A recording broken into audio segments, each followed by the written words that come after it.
Now, I've been pretty fortunate over the past year to get my hands on a lot of different graphics cards for review. And it's usually quite easy and pretty straightforward. I mean, you talk about the specs, you get touchy-feely with it.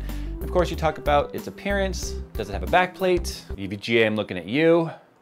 Finally, you follow it all off with some benchmark numbers, and there you go. A pretty standard and straightforward video card review. But when the GIGABYTE Waterforce arrived in an actual suitcase, I was like, what did I get myself into?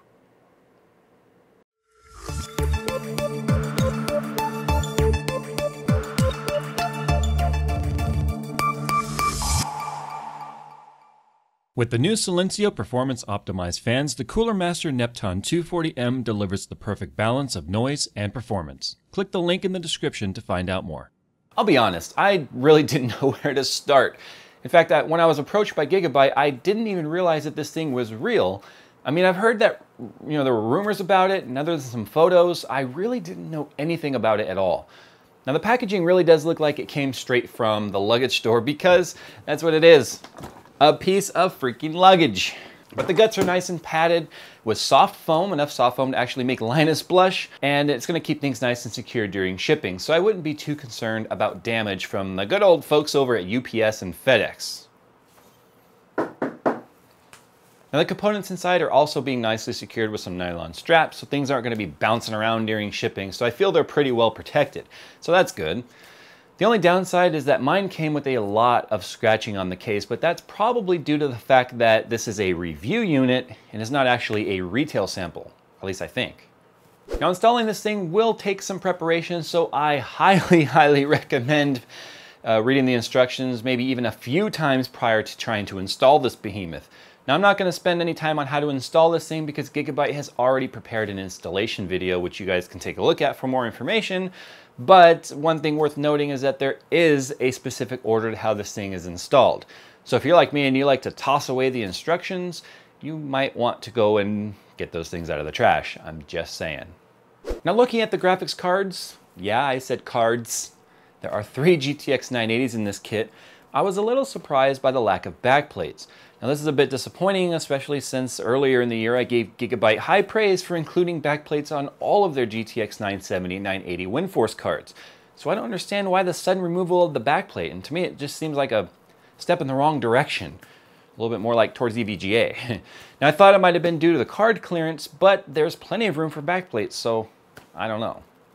And when it comes to cooling these bad boys, each card has its own pre-installed water block, which also houses the water pump and ample length of 1/4-inch flex tube or FEP tubing, along with each card having their very own dedicated 120mm radiator. It really does seem like the AMD 295X2 has inspired a little bit of this kit. The included 3-way SLI bridge looks pretty nice with its all black frame and blue GIGABYTE logo, but keep in mind that some motherboards do not have standard PCI spacing as this bridge does. So if you have a motherboard that actually pushes the third card down an extra slot, this bridge is actually not going to be working for you, so you're going to be forced to use the one that actually came with your motherboard. So you definitely want to keep that in mind. Now, the radiator box is clearly the centerpiece for this kit, and it simply mounts on top of your existing case with some spring-loaded finger things keeping it in place. It's actually a lot like the Coolant CPU kit.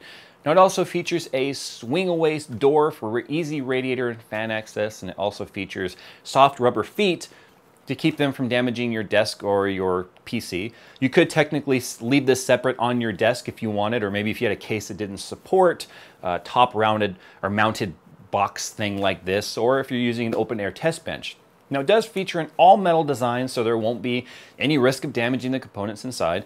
But one thing you must keep in mind is that it does add a bit of top heaviness to the case. So once it's mounted, you want to be very careful of moving it around so you don't tip the damn thing over, because that would make for a very bad day.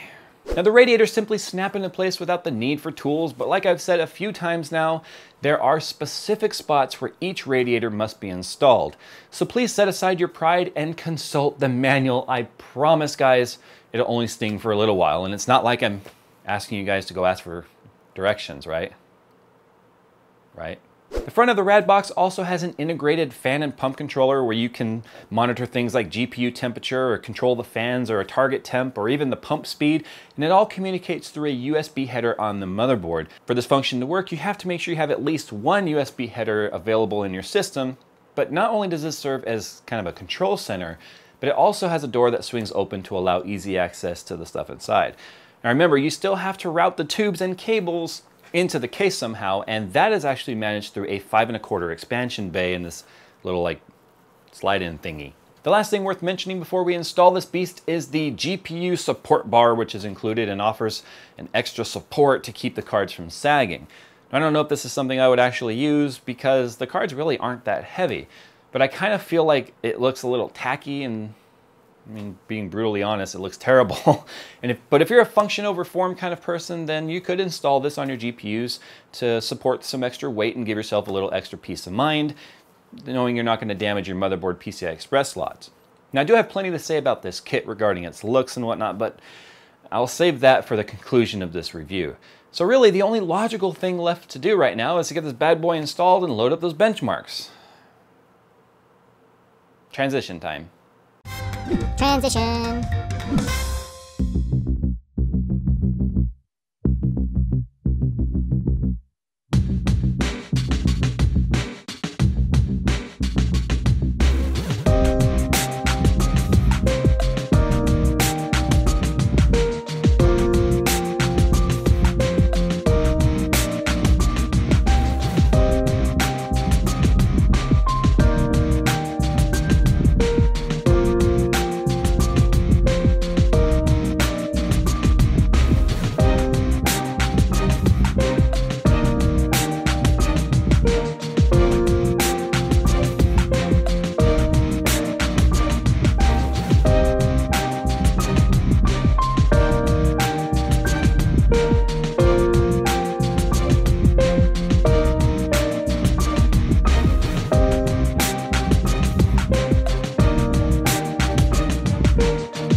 Now, installing the Waterforce really isn't all that hard, and it was pretty straightforward. And as long as you actually follow the instructions and install things in the right order, you're likely not going to have a hard time putting it together, at least theoretically.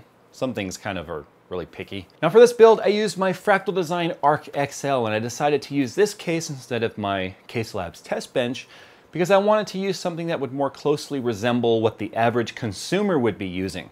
Most people are not using Case Labs test benches. But one of the reasons I used the Arc XL is because of its sheer size, which I thought was going to make the extra long tubing seem, well, not so long, but I massively underestimated the length of this tube. I mean, I get that they're trying to make this thing seem more compatible with many more cases on the market, but the length of the tubing was just plain ridiculous, and for a while there, it looked less like a PC and more like a Sentinel from the Matrix. In fact, on Instagram, some people said it looked like the Borg.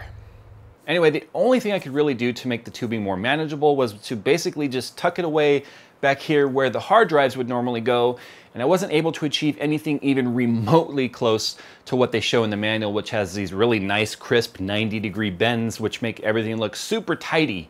In fact, I was left easily with an extra foot, at least a foot and a half, of cable or tube to figure out what to do with.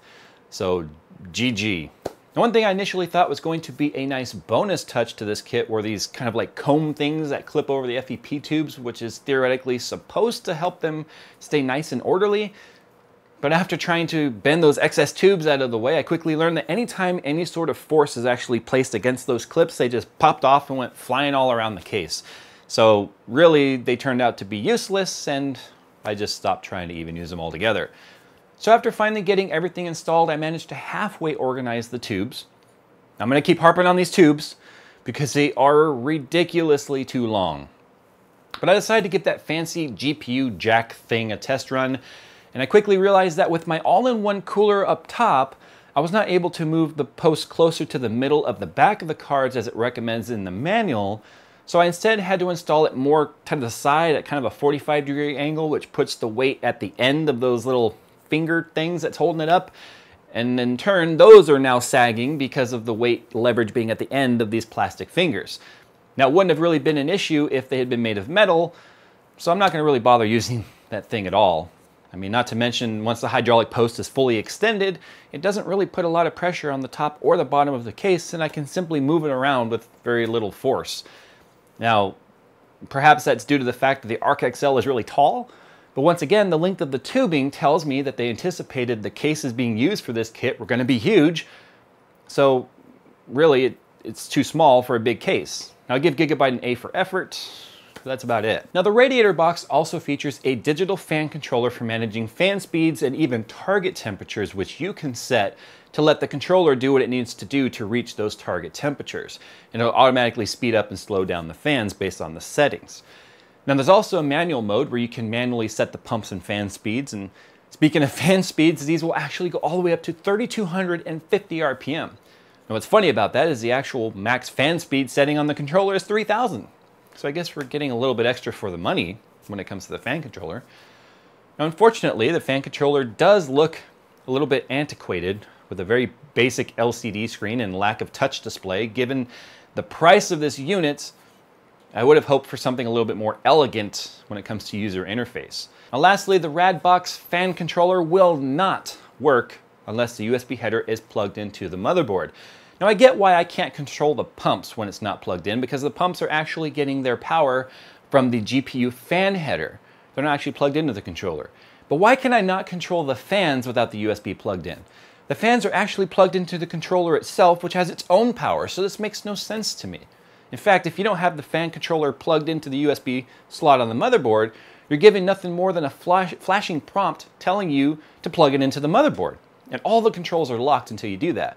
But plugging in the header wasn't enough. It then still wants you to install OC Guru 2, which for me was a complete deal breaker because, I'm sorry to say, it is a terrible piece of software. I really prefer MSI Afterburner, and without that installed, the fans will run at about 2,000 RPM, which are quite noisy. They're doing that right now. You might actually hear them. So to quiet down the fans, you have to install OC Guru 2, and that's just terrible, strong-arming people into that software. Now, one last thing worth mentioning about the radiator box is if your case has its power and reset USB ports on the top like the Arc XL does, then keep in mind that the tubes and power cables routed through the case in that 5 1/4 drive bay are going to likely cover up those buttons and, you know, making turning on the PC a bit of a hassle as you have to force your finger in there between the tubes to turn on the PC. Yeah, guys, I know there's a joke in there. Trust me. I'm trying to keep at least one video clean, okay? Can we just have one clean video? All right, I've gone on long enough about some of the things that I don't actually like about the looks of this thing, but this is still a graphics card review, so let's go ahead and jump into those benchmarks.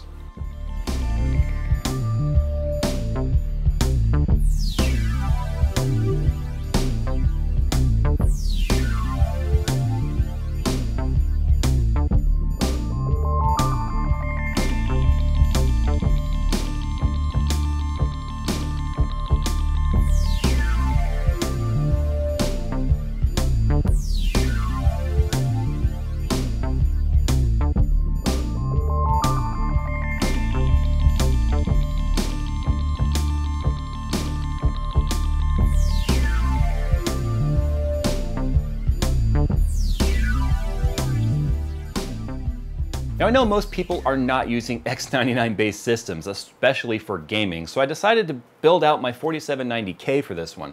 And this is a lot closer to what people would be using in the real world than my 5820K. Now, overclocking of these cards was really straightforward. It was really easy. It was just like overclocking any other graphics card on the market. And it actually features a 1228 megahertz base clock with a 1329 boost clock. In fact, that seems extremely conservative and safe, considering one of the direct benefits of water cooling a graphics card is their ability to overclock them balls to the wall. But not only that, this is Gigabyte's custom PCB design, so I figure why wouldn't they at least give this thing a little extra oomph out of the box, setting it apart from the crowd?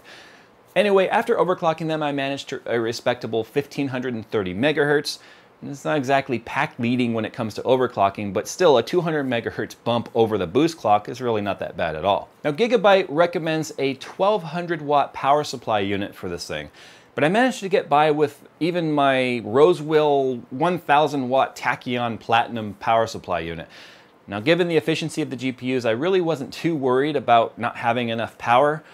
But you have to make sure you have at least 6 8-pin PCI Express power connectors available though, because the custom PCB has dual 8-pin power connectors on the board. Now, I happen to actually not have dedicated 8-pin cables. I had the pigtail with 2 sets of cables on there, but it still didn't seem to affect anything, didn't have any perceivable overclocking stability issues, and so far nothing's caught on fire. Yet. Now, if you notice in the benchmark slides, I actually tested the temperatures of the GPUs at 500 RPM speed intervals on the fan controller. I was actually surprised at how well the single thin 120mm radiator was cooling not only the GPU, but also the RAM and the VRM on these blocks, because they do have a heat pipe that goes from the VRM to the block as well. Now, Gigabyte advertises that this thing is 13.1 decibels quieter than reference, 3-way 980s, and 40% lower on thermals.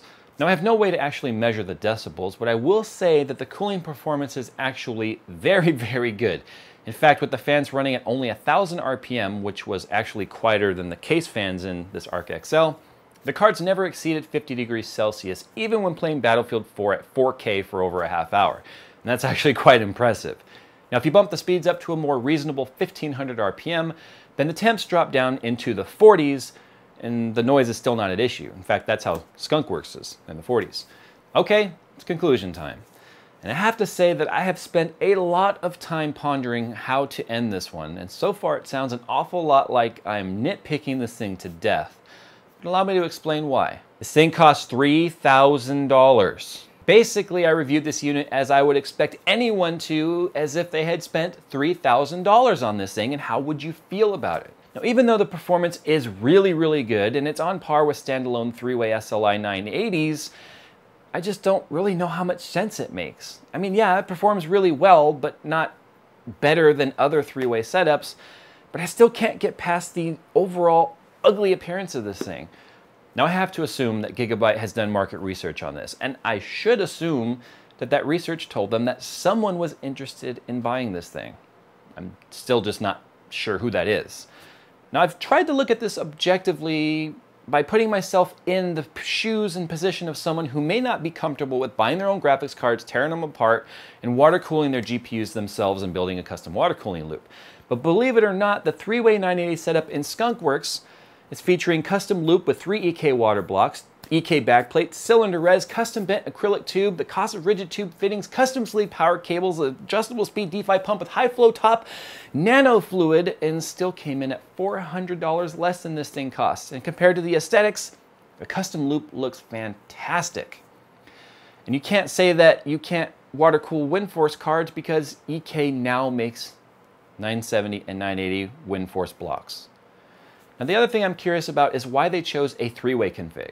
To be honest, the 3-way config is kind of like the black sheep of the SLI family, and most gamers only have 1 card, with the next common thing being 2 cards. Very few gamers have 3 cards, very, very few have 4 cards, and with poor SLI scaling, bumping up the cost of this unit to put a 3rd card in really seems like a mistake. Now, this should have been a 2-way setup in my opinion. But if you do happen to fit that demographic of gamer looking for pre-built 3-way 980 setup with a fear of water cooling your own computer and an extra $3,000 burning a hole in your pocket, then perhaps this unit is for you. Now, it'd be unfair for me to say that just because I'm not sold on it doesn't mean someone wouldn't be, and this isn't really off the top of my head type of assumption either. If you go and look online at some of the postings about this unit, you'll find that there seems to be a very resounding "why does this exist?" from people who are actually looking at this thing. But I do think Gigabyte is actually onto something here, because I think they just missed the mark. What they should have done was simply offer a single 980 120mm radiator with much, much shorter tubing, and let the buyer mount it in a standard 120mm fan slot in their case, just like the 295X2, and look how successful that card is. But I think if Gigabyte relaunched the Waterforce as a single card solution, the buzz about it would have been much, more positive. All right, guys, that has been Jay's 2 cents on the Waterforce 3-way 980 setup from GIGABYTE. What are your thoughts on this? Would you actually buy this? Now, I've told you before that you as viewers should take what we as reviewers say as opinion and formulate your own opinion based on the information we're presenting you. And I'm really curious as to how you guys feel about this unit, so please sound off in the comments. I'm pretty sure GIGABYTE is going to be looking. Or better yet, head on over to Twitter or Facebook and tell me directly how you guys feel about it there. You can actually find the little pop-up here to tell you where to go. All right, guys, that's it for today. Happy holidays, and as always, I hope to see you guys in the next one.